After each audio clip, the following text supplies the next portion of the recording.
আমাদের দীর্ঘ 16 থেকে 17 বছরের রুজির টাকা 10 মিনিটের মধ্যে ধ্বংস। 5,000 বাংলাদেশি বিপদে আছে, লাশ নিয়েও চলে ভোগান্তি। পূর্ব আফ্রিকার দেশ মোজাম্বিক। আইন শৃঙ্খলা পরিস্থিতি ভয়াবহ আকার ধারণ করেছে সেখানে।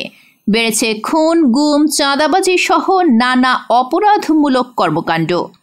ভুক্তভোগীদের অধিকাংশই প্রবাসী ব্যবসায়ী, দীর্ঘদিন ধরে পরিবার পরিজন নিয়ে মোজাম্বিকে থাকলেও দেশটির শহর গ্রাম সর্বত্রই নিরাপত্তাহীনতায় ভুগছেন বাংলাদেশিরা। মোজাম্বিকে কেউ মারা গেলে তার মরদেহ বাংলাদেশে ফিরিয়ে আনতে ভোগান্তির শেষ থাকে না। খরচ হয় প্রচুর অর্থ ও সময়। লাখ লাখ নাগরিক অভ্যন্তরীণ রাজনৈতিক দাঙ্গা থেকে প্রাণে বাঁচতে নিরাপদ আশ্রয়ের খোঁজে ছুটছে। ভিনদেশিরাও আছেন বেশ বিপাকে।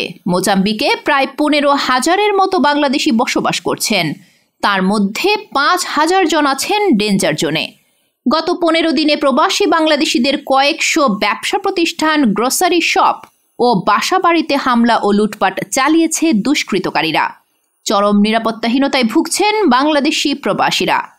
নিরাপত্তাহীনতায় থাকা বাংলাদেশিদের যত দ্রুত সম্ভব দেশে ফিরিয়ে আনার সিদ্ধান্ত নিয়েছে সরকার।